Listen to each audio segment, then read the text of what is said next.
न्याय टीवी में आप सभी दर्शकों का स्वागत है। कोर्ट राउंडअप की खबरें अब विस्तार से। दिल्ली हाईकोर्ट ने शुक्रवार को 24 फरवरी 2020 को हुए दंगों में शहीद नामक व्यक्ति को मारने के आरोप में गिरफ्तार किए गए जुनैद, चांद मोहम्मद और इरशाद नाम के 3 अभियुक्तों को जमानत दे दी।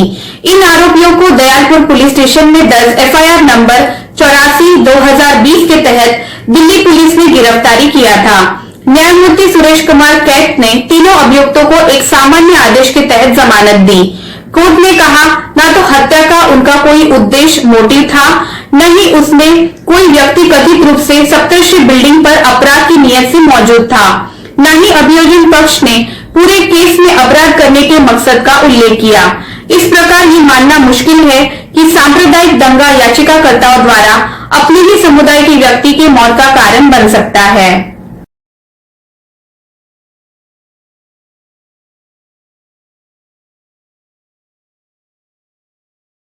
इलाहाबाद हाईकोर्ट ने माना है कि किसी व्यक्ति को आवश्यक निजी बॉन्ड प्रस्तुत करने के बाद भी हिरासत में रखना संविधान के अनुच्छेद 21 के तहत दिए गए निजी स्वतंत्रता के अधिकार का उल्लंघन है। जस्टिस सूर्य प्रकाश केसरवानी और जस्टिस शमीम अहमद की डिवीजन बेंच ने 2 व्यक्तियों को आवश्यक कागजात पेश करने के बावजूद रिहा करने में विफल रहने पर कार्यकारी मजिस्ट्रेट की आलोचना की। उन 2 व्यक्तियों को सार्वजनिक शांति भंग करने की आशंका में गिरफ्तार किया गया था। सुप्रीम कोर्ट ने अपने एक फैसले में कहा है कि जो पक्ष निजी तौर पर सिविल प्रक्रिया संहिता की धारा 79 के तहत आने वाले मुकदमे आपसी समझौते से निपटाते हैं, तो उन्हें मुकदमे की पूरी फीस वापस मिलेगी। शीर्ष अदालत के इस फैसले से वादी आपसी समझे से दीवानी मुकदमे निपटाने के लिए प्रेरित होंगे। इस मामले में मद्रास उच्च न्यायालय के प्रशासनिक पक्ष के फैसले को चुनौती देने हुए शीर्ष अदालत का दरवाजा खटखटाया, जिसमें कहा गया था सीपीसी की धारा 79, तमिलनाडु न्यायालय शुल्क की धारा 69A और वाद मूल्यांकन अधिनियम 1955 में पक्षकारों के बीच अदालती विवाद निपटारे के तरीके शामिल होंगे। ये सभी तरीके बाद में अदालत के पास कानूनी रूप से आ गए हैं।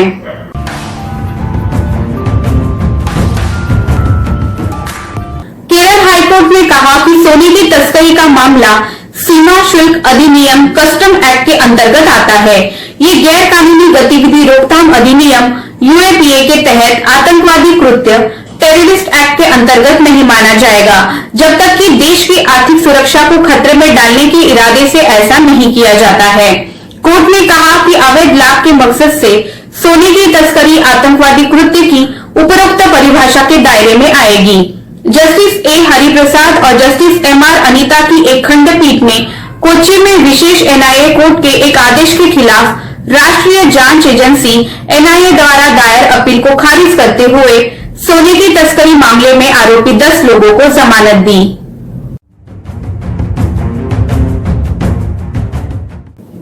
इलाहाबाद उच्च न्यायालय ने इस महीने की शुरुआत में भूमाफियों के पक्ष में जाली और मनगढ़ंत दस्तावेजों के आधार पर एक मठ अखिल भारतीय उदासीन संघ ठाकुर जी विराजमान ठाकुर द्वारा झाऊलाल की संपत्ति के बेचने के आरोपी एक व्यक्ति द्वारा दायर जमानत याचिका को खारिज कर दिया। न्यायमूर्ति दिनेश कुमार सिंह की खंडपीठ ने जमानत याचिका खारिज करते हुए कहा, ये दुर्भाग्यपूर्ण है कि अपराधियों द्वारा धार्मिक और धर्मार्थ संस्थानों की संपत्तियों को हड़पा जा रहा है।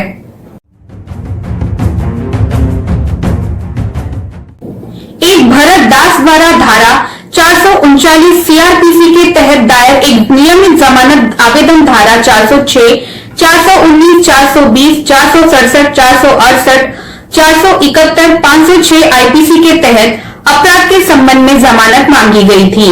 तथ्य मामले में शिकायतकर्ता मठ के एक महंत सरवरकर जेरे इंतेजारामकर है, जो कि मठ की संपत्तियों की देखभाल और प्रबंधन करते हैं और मठ के हित को सुरक्षित रखने के लिए जिम्मेदार है। उन्होंने दावा किया कि उन्हें वर्ष 2002 में महंत परमेश्वर दास का उत्तराधिकारी घोषित किया गया था और इलाहाबाद उच्च न्यायालय की एक खंडपीठ ने वर्ष 2016 में उन्हें महंत परमेश्वर दास का कानूनी उत्तराधिकारी के रूप में घोषित किया था। चारा घोटाला मामले में सजा काट रहे राजद सुप्रीमो लालू प्रसाद यादव को फिलहाल अभी जेल में ही रहना होगा। झारखंड हाईकोर्ट के जस्टिस अपरेश कुमार सिंह की अदालत ने लालू प्रसाद को जमानत देने से इनकार करते हुए उनकी याचिका को खारिज कर दिया। अदालत ने अपने आदेश में कहा कि लालू की सजा की आधी अवधि पूरी करने में 1 माह 28 दिन कम है, ऐसे में उन्हें जमानत नहीं दी जा सकती है।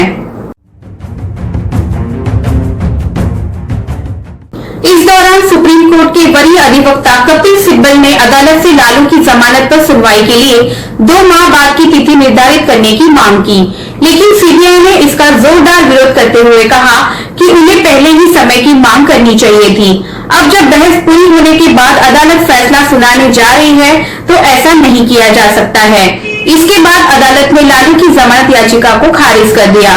इधर लालू के अधिवक्ता देवर्षि मंडल ने कहा कि हाईकोर्ट के फैसले के खिलाफ सुप्रीम कोर्ट में याचिका दाखिल नहीं की जाएगी।